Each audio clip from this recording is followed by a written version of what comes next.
Yes, hi. It's you.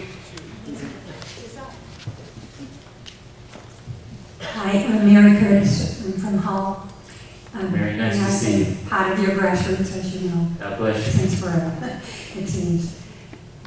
Everything that you're saying, I've been mulling and mulling and mulling, because there are no easy answers, and we all know that. There's no simple answer, or else we would have solved it. We're all a bunch of bright people. We would have it all lined up, bing, bing, bing, and it would have been done ages ago. One of the things I'd like to suggest that we think about, because I think it's a massive cultural change. It's one thing when you come to a Merrymount. I got thoroughly lost in your lovely streets. It was not where I was afraid for my life. I wasn't afraid for my kid to play outdoors. I wasn't afraid that somebody walking home at a reasonable hour of the night would be shot. I think we can't face the fact that we don't live unto ourselves. And yet when you're talking to the governor, he has to think of all the kids who live in Holyoke and some of those pretty tough places, the kids who live in downtown Boston in some pretty tough places. What I look at is a cultural change. And how do you bring it? Cultural changes don't happen quickly. How did we develop into a gang mentality for safety for some kids, for a corner to hide in, for somebody to have their back? How did we get there? And how do we get out of there is even more important. And I wonder if we have not looked at adult education closely enough. You've said it so often, from a mother and a grandmother who were right there, and Miss Jones up the street and gave it to you on the side of the head. You know? It's not there. That's not the situation. How does a single mother who works all kinds of god-awful hours and makes miserable money, she doesn't have an option on charter school. She couldn't get her kid there. She couldn't pick that child up after school.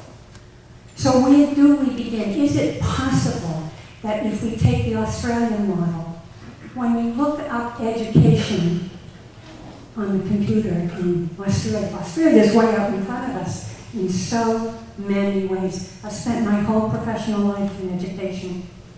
I mean, they were doing the kinds of thought processes that we're going through now that were doing them 20 years ago. And when we think we're good on rubric testing, look at them, you did it. They gave us the patterns for it. When you look up education in Australia, it says schools/libraries. And the library could be the source. I mean, Quincy has this magnificent library. I'm sure that no matter what section, the Merrymount section and the non-Merrymount sections, because we've all gone through Quincy Center, and we all know the outlying area around there. That's a magnet for education. And if you can reach out, if you can offer the kinds of stuff that you're talking about in a building that's open at all different kinds of times, then you have adults who are interested. You might begin, and I'm not saying it would be easy, but you might begin to foster the flame. My father and mother were Irish immigrants. Yeah, they had the language, but neither one of them went to school beyond what would be probably the equivalent of 8th grade. My father was one of the best educated people I've ever met. He taught me Shakespeare because he had read it before he left the old country, and he left when he was 20. And he taught me Shakespeare. He taught me to read out of the Boston Globe with Lightfoot the Deer and the Thornton Burgess stories. My mother taught me poetry. I can still do her recitations. I mean, there was a love of learning there. That has to get nourished somewhere. And that's where I think that we miss the boat if we don't start talking about these kids and their parent. And usually it's one parent. And how to reach that one parent. And I think that schools/libraries could possibly be one of the ways. Thank you. Mary, thank you.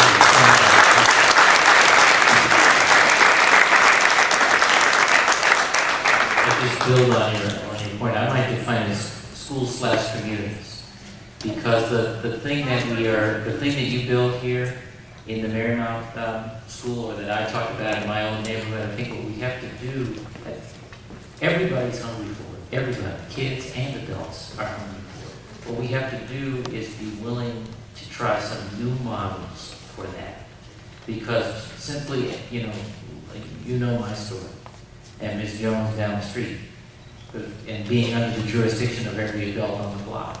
That doesn't work in every neighborhood, to your point.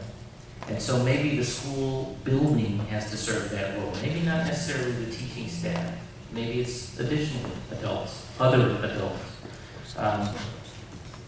You're building through the PTOs that sense of community. People are hungry for it, and kids need it. And I think we just have to think about our models differently, to the point about a culture change. And that's really what the Readiness Project is